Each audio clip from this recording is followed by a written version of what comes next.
everybody, what is going on? It is Christian here with PlaystationFollower. So, obviously, if you saw on the channel, I posted 3 things I thought Mass Effect Andromeda did better than the Mass Effect Trilogy. So now it's time for the other side of the coin. I'm going to tell you 3 things I think the Mass Effect Trilogy does better than Andromeda. If you didn't see the first part of the video, the link is in the description, so let's get right into it. First off, I knew this since before Andromeda came out, I was going to be very disappointed with the size of the crew. Mass Effect Andromeda gives you 6 core crew members to take on you and put into your squads, switch out, and level up.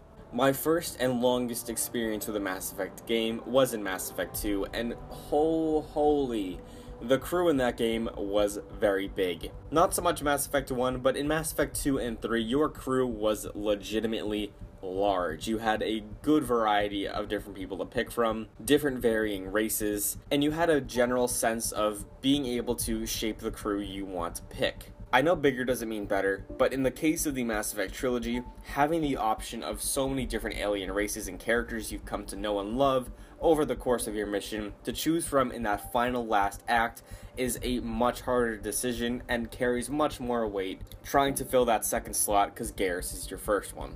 And in the case of character, my second point looks to the background of Commander Shepard. In Mass Effect Andromeda, you play as Ryder, the son or daughter of Alec Ryder, the acting Pathfinder for the Human Ark. Your father was an N7 back in the Milky Way, and both of you are really just kids. You're nothing special. But in the case of the Mass Effect Trilogy, Commander Shepard is a very well-renowned military badass. He's got great combat experience, great field experience, great diplomatic relation experience, awesome interactions. He's generally like the Chris Pratt of video game characters. There's not much you can hate about him.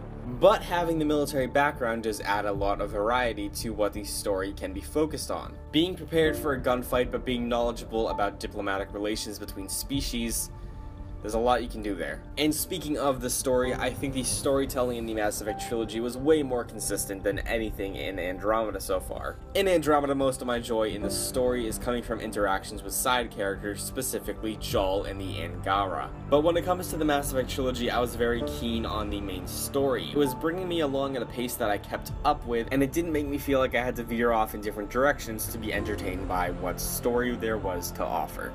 So, again, this was very short, just my working thoughts as I write up my review for Mass Effect Andromeda, but these are the things I think Mass Effect's trilogy exceeded at, where Mass Effect Andromeda sort of let me down, and I'm really interested to hear what you guys have to say about it. Be sure to comment down below and let me know what you think. What do you think the Mass Effect trilogy did better than Andromeda? I know you're going to say facial animations and all that stuff. Be sure to like, share, and subscribe so you never miss any of our gaming content, and with that being said, greatness awaits, and I'll see you all in the next video.